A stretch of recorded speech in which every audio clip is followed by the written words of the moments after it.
Assalamualaikum warahmatullahi wabarakatuh. Apa kabar sahabat Al Raya Channel yang beriman? Mudah-mudahan sahabat selalu diberikan kesehatan dan masih selalu setia bersama kami di channel Al Raya yang selalu menghadirkan kajian dan kisah-kisah Islami yang inspiratif. Pada kesempatan kali ini kami sudah menyiapkan satu ceramah dan pesan yang berhikmah untuk menambah wawasan kita dari almarhum Kiai Haji Zainuddin MZ. Sebelum itu mari kita support channel ini dengan cara like dan subscribe, klik tombol lonceng, biar sahabat nanti dapat konten bermanfaat lainnya. Selamat menikmati. Assalamualaikum warahmatullahi wabarakatuh.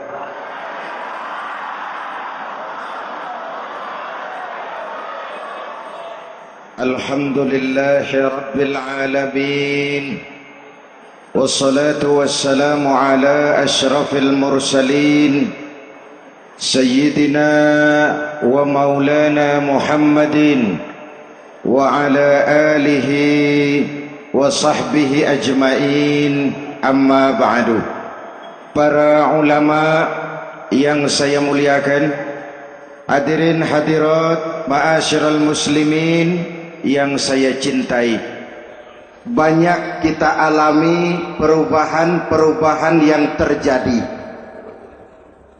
baik perubahan yang menyangkut sosial budaya, lebih-lebih yang menyangkut sosial politik. Yang tidak banyak mengalami perubahan adalah sosial ekonomi. Bahkan angka kemiskinan kita naik menjadi 3/5 dari total penduduk kita hidup di bawah garis kemiskinan, dan 20% diantaranya miskin mutlak. Perubahan-perubahan yang terjadi menyadarkan kita kepada kebenaran Al-Quran ketika Allah menyatakan wa tilkal ayyamu nudawiluha bainan nas. Hari itu kami putar di antara manusia. Ada saat datang, ada waktu pergi. Ada hari lahir, ada saat kembali. Ada waktu dilantik, ada saat menyerahkan jabatan. Hari kami putar di antara manusia dan hidup cuma sekadar menunggu giliran. Soalnya kemudian di tengah perubahan-perubahan yang terjadi begitu cepat, what must we do now?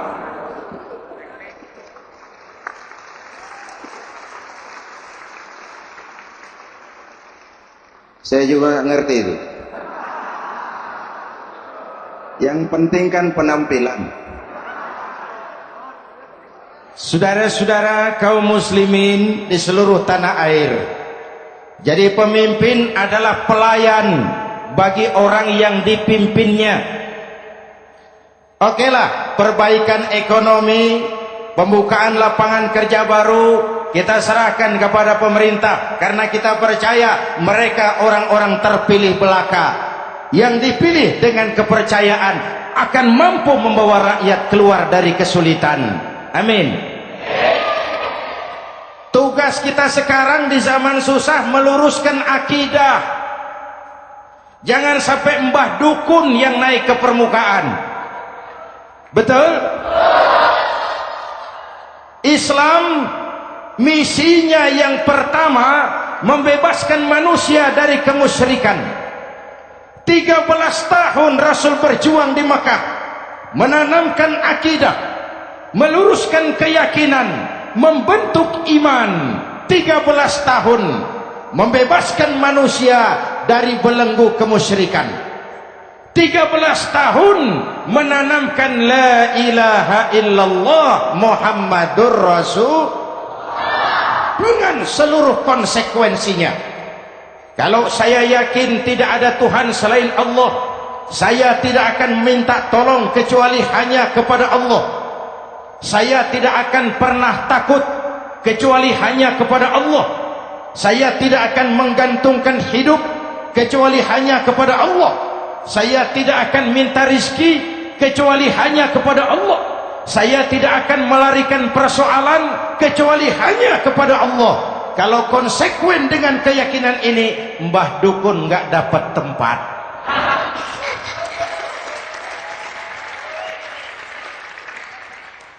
Akur, ayo lihat secara sederhana. Saya sandaran di tiang, tiangnya ambruk, sayanya jatuh. Saya sandaran di tembok, temboknya runtuh, saya juga runtuh.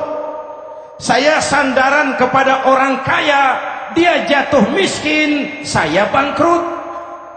Saya sandaran kepada jenderal, dia pensiun, saya selesai. Tapi kalau saya sandaran hanya kepada Allah, Allah tidak akan pernah miskin, Allah tidak akan pernah lumpuh, Allah tidak akan pernah terpuruk, dan Allah tidak akan pernah berkurang kekuasaannya.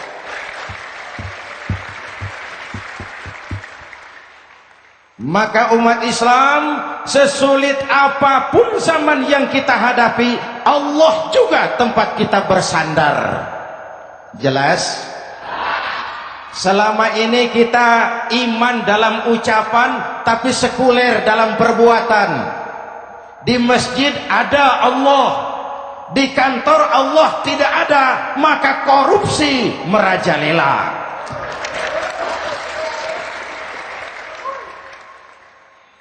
Di masjid ada Allah, di pasar Allah tidak ada, maka timbangan tetap curang. Kita iman dalam ucapan, tapi sekuler dalam perbuatan.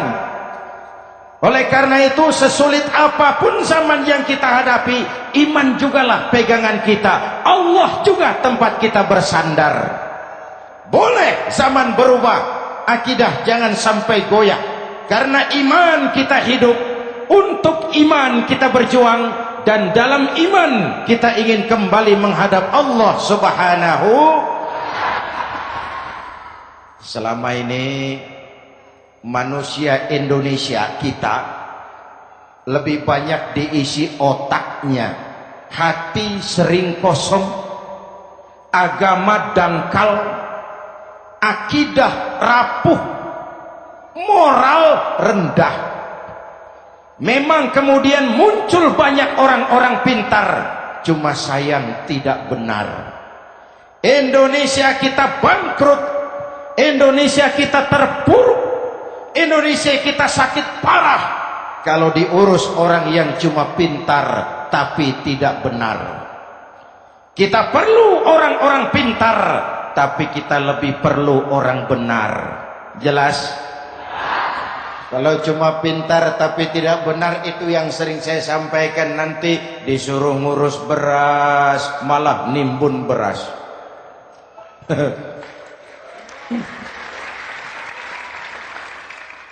Disuruh ngurus laut malah jadi bajak laut.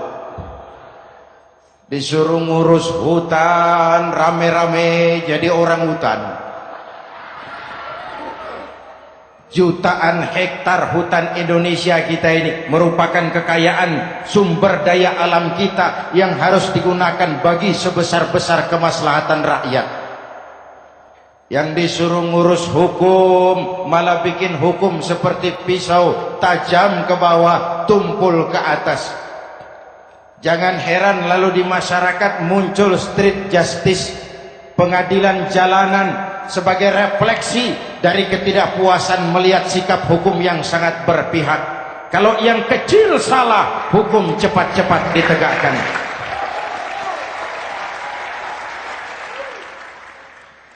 Lihat saja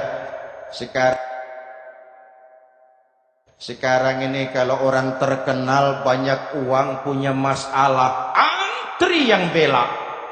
Betul? Tapi saudara lihat si Marsinah di Jawa Timur, si Sengkon dan Karta di Jawa Barat, si Udin Bernas wartawan Jogja, terseok-seok mencari keadilan, sampai hari ini urusannya masih remeng-remeng. Kenapa bisa begitu? Jawabannya sederhana, tidak ada fulus. Ada fulus mulus, tidak ada fulus manfus. Betul? Jangan sampai para penegak hukum kita terjebak pada lagu baru, maju tak gentar membela yang bayar. Biar bertentangan dengan nurani, biar bertentangan dengan public opini, biar bertentangan dengan rasa keadilan. Siapa yang bayar, itulah majikan. Mau benar atau salah, belain terus. Kalau seperti inilah hukum kita, mafioso keadilan akan tetap gentayangan.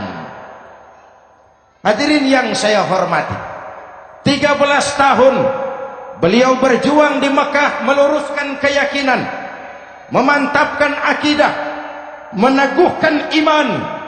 Dari situ segalanya dimulai, dan ke situ segalanya akan menuju. Intan paling mahal, mutiara paling berharga, tidak lain adalah nilai-nilai keimanan.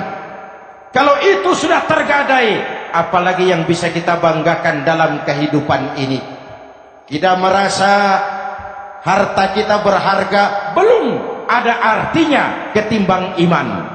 Kedudukan kita punya nilai pun belum ada artinya ketimbang dengan nilai-nilai keimanan.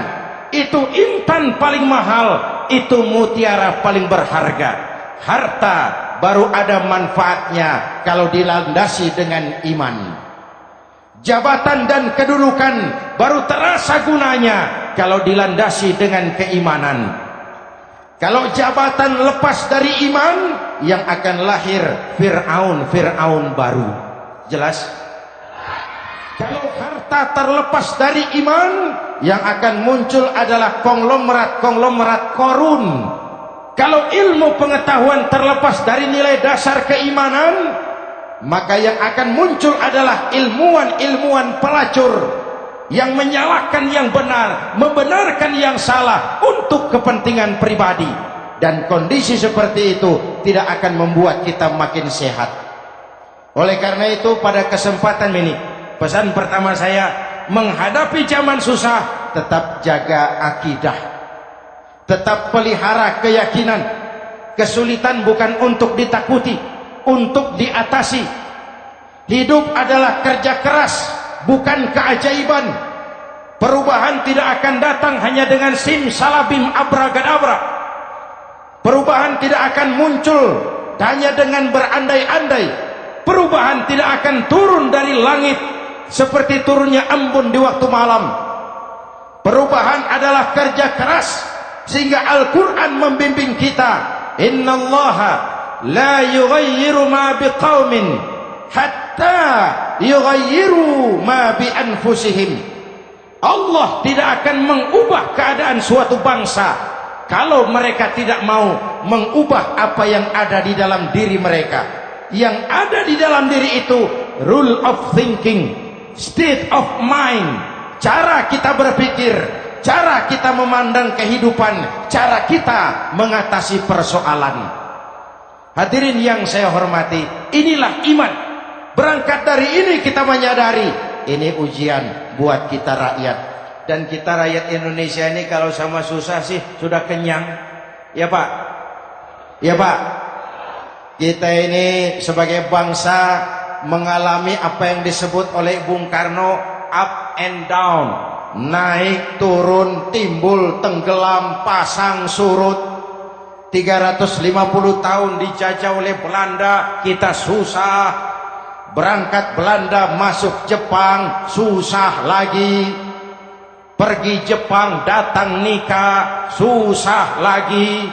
Lalu kita merdeka, dirongrong oleh berbagai pemberontakan, susah lagi.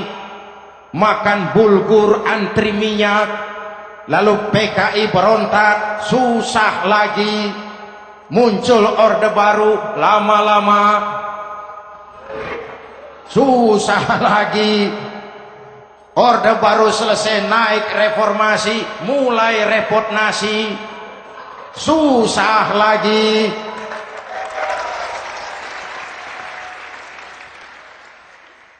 Kalau susah kita ini sudah akrab, sudah intim, mestinya kalau sudah susah seperti itu jangan salah sikap menyikapi kesusahan. Jangan sampai kita potong kompas, ambil jalan pintas, terjebak menghalalkan segala cara. Itu tidak akan menguntungkan, itu tidak akan menyelesaikan. Kalaupun selesai nampaknya penyelesaian sesaat, dan penyelesaian sesaat bukan penyelesaian yang sebenarnya. Karena itu tetaplah dalam koridor keimanan. Boleh zaman berubah, akidah jangan sampai goyah. Silahkan masa berganti, tapi keyakinan jangan mati. Sekali la ilaha illallah sampai tetes darah paling penghabisan, tetap la ilaha. Sanggup? 3 orang. Sanggup? 21. Sanggup? Kalau sanggup kita harus konsekuen. Saudara-saudara di seluruh tanah air, misi yang kedua dari Islam setelah membebaskan manusia dari kemusyrikan, membebaskan manusia dari ras diskriminasi, mengikat manusia dengan tali akidah. Sebelum Islam datang, manusia dibedakan oleh warna kulit, manusia dibedakan oleh faktor keturunan, manusia dibedakan oleh faktor harta dan benda. Adalah Rasul yang mengajarkan, innallaha la yanzuru ila suwarikum wala ila amwalikum walakin yanzuru ila qulubikum wa a'malikum. Allah tidak melihat potonganmu, Allah tidak melihat hartamu. Yang Allah lihat itu adalah hatimu dan amal perbuatanmu. Jauh sebelum Amerika teriak-teriak membanggakan apa yang mereka sebut sebagai Declaration of Independence, Nabi sudah mengajarkan kepada kita semua, An-nas kulluhum li Adam wa Adam min turab la fadla li Arabiyyin ala ujamiyyin illa bittaqwa. Seluruh manusia berasal dari Adam. Adam diciptakan dari tanah. Tidak ada kelebihan Arab dengan yang bukan Arab kecuali takwanya. Jauh sebelum Amerika mencanangkan bahwa semua manusia dilahirkan sama, that all men are created equal. Jauh sebelum itu Islam sudah membebaskan manusia dari ras diskriminasi.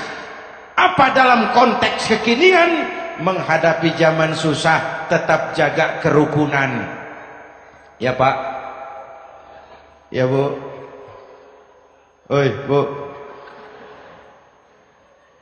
menghadapi zaman susah tetap jaga kerukunan, baik antar umat seagama, antar umat beragama, maupun antar umat beragama dengan pemerintah. Menjaga kerukunan, jangan saling sikat sikut di antara kita. Sebab kalau sudah rukun, saya ajak berhitung, 1 ditambah 1 sama dengan, itu matematika namanya, hasilnya pasti. Tapi angka sosial hasilnya aneh. Saya ubah jadi angka sosial. Ayo kita berhitung lagi. 1 orang takut ditambah 1 orang takut sama dengan 2 orang setengah berani. Kenapa setengah berani? Karena sudah berdua. Tadi kan takut sendiri. Kalau sama-sama takut berkumpul jadi setengah berani. Kalau ditambah 1 orang takut lagi, satu orang takut ditambah satu orang takut ditambah satu orang takut sama dengan 3 orang berani. Kenapa jadi berani? Karena sudah bertiga. Kita yang lemah, kita yang marginal, kita yang dikucilkan, bahkan kita yang dilecehkan, kalau mau rukun kita akan kuat dan tidak bakal dipermainkan orang.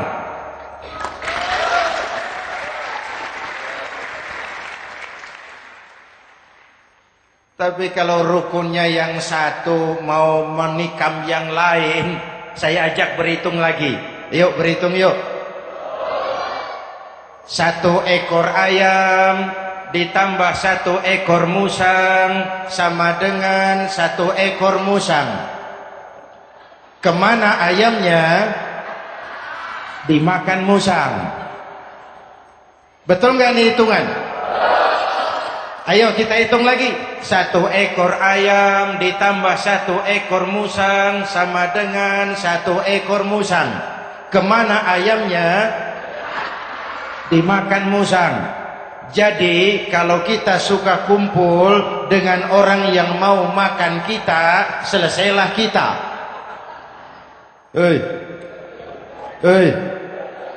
Maka kalau merasa kita ini ayam, yuk kumpul sama-sama ayam, pulang ke kandang ayam. Kalau ada ayam kumpul ke kandang musang, itu namanya ayam minum baygon. Jelas? Menjaga kerukunan. Pertama, antar umat seagama, sesama muslim harus saling menjaga, harus saling memelihara. Baik dia muslim yang jadi kapolri, baik dia muslim yang jadi kasat, baik dia muslim yang jadi pengusaha, baik dia muslim yang jadi petani, nelayan, guru, semua komit menjaga semangat kebersamaan, rukun antar umat seagama. Jelas? Jelas? Hadirin yang saya hormati, atas dasar itu saya ingatkan kembali, kita semua ingin persoalan terorisme dilepaskan kaitannya dari agama manapun. Tidak ada kaitannya terorisme dengan Islam, dengan Kristen, dengan Hindu, dengan Buddha. Tidak ada kaitannya terorisme dengan pondok pesantren.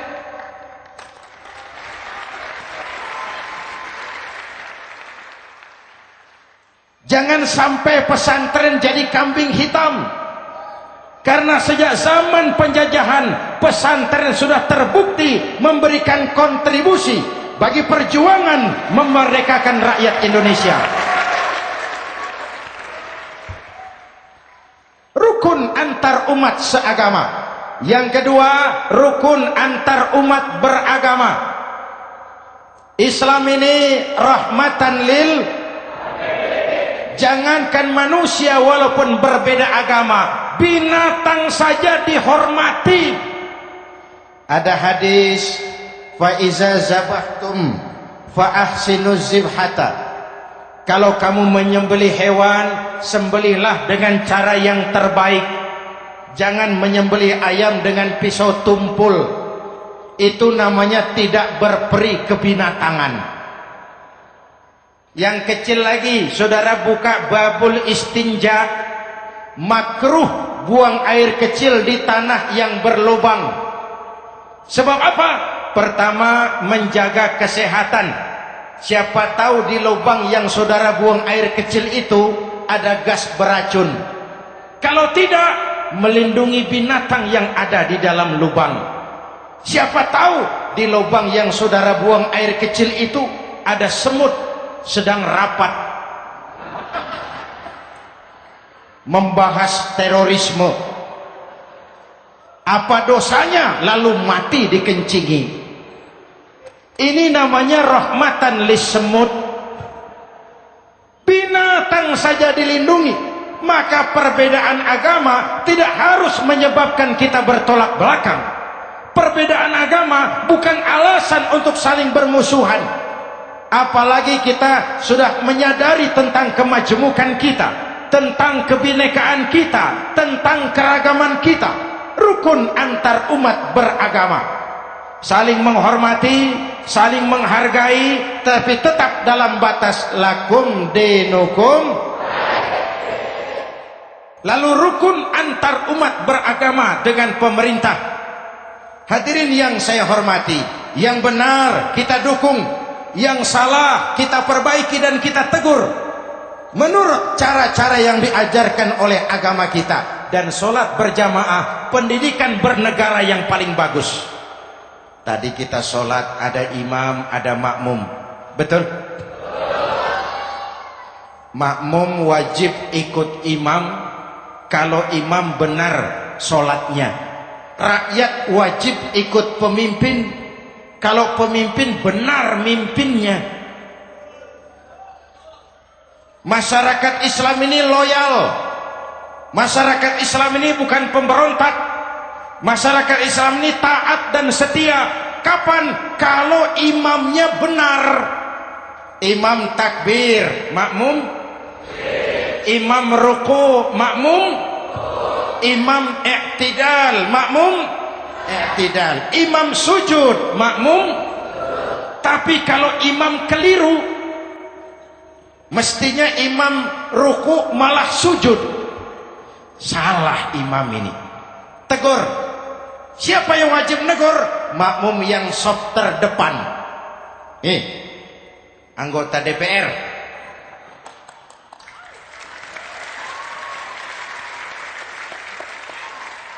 Ini wakil-wakil makmum ini, sop di depan ini.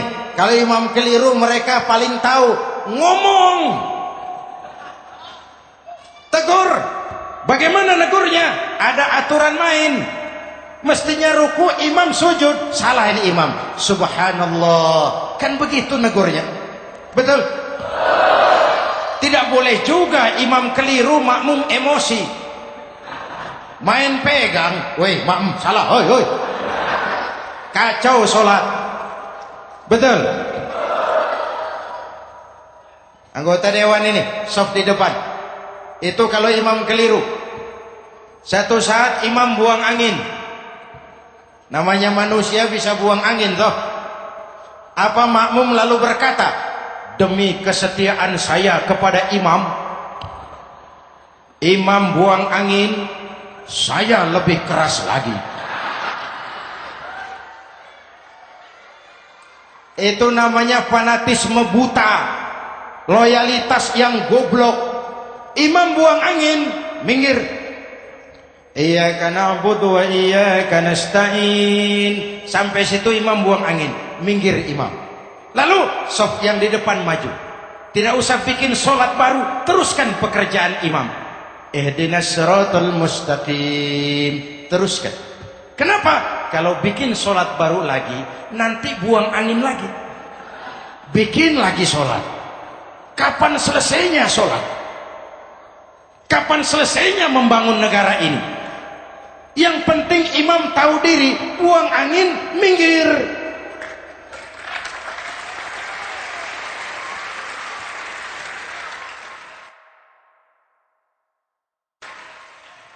Ini kacaunya sholat berjamaah kita sekarang.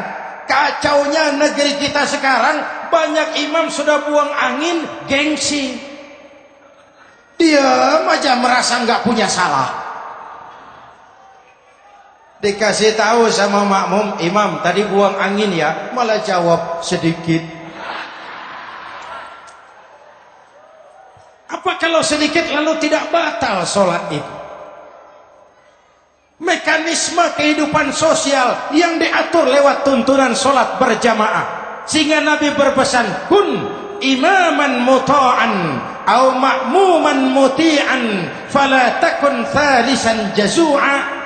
Kalau jadi pemimpin, jadilah pemimpin yang ditaati. Kalau jadi makmum, jadilah makmum yang mentaati. Jangan jadi golongan ketiga pemecah belah. Di depan tidak jalan, di belakang takut, ditaruh yang di tengah, di depan didorong, yang belakang ditendang. Ini namanya biang kerok. Saudara-saudara, dari uraian singkat ini saya ambil beberapa catatan pokok.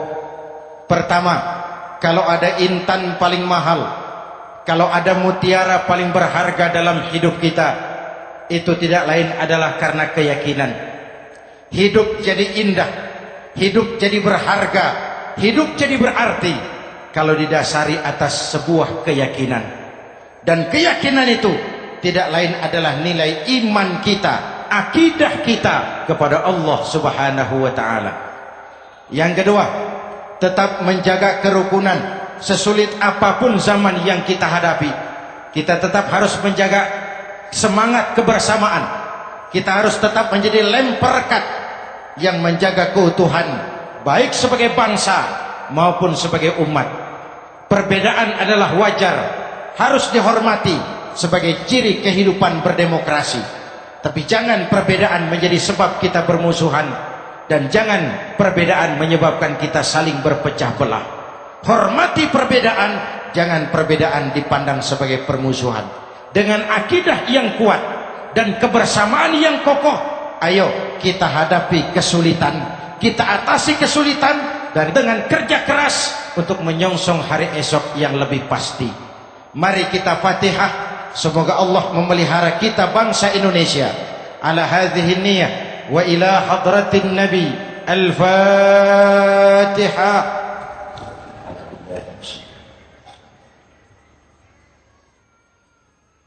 إياك نعبد وإياك نستعين من الصراط المستقيم صراط الذين أنعمت عليهم.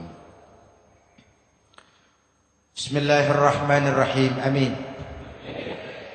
الحمد لله رب العالمين. اللهم صل وسلم وبارك على سيدنا محمد وعلى آله وصحبه أجمعين.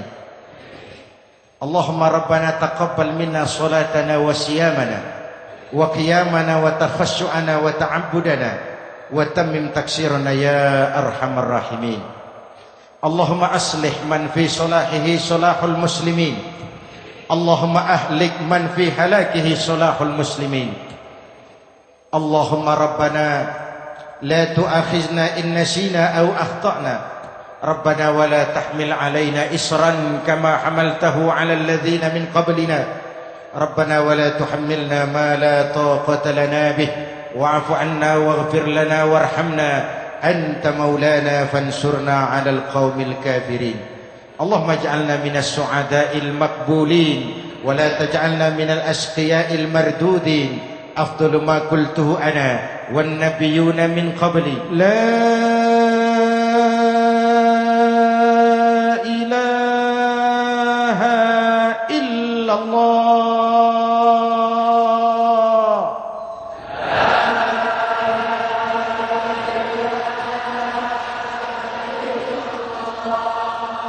لا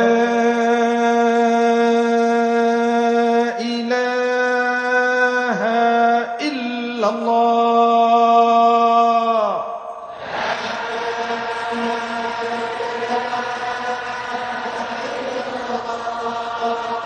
محمد رسول الله.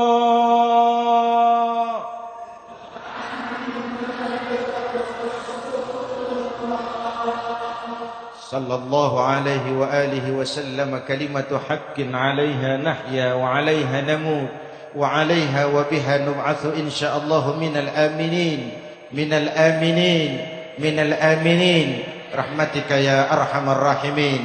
صلى الله على سيدنا محمد وعلى آله وصحبه أجمعين. أنا ربك رب العزة عما يصفون، سلام على المرسلين والحمد لله رب العالمين.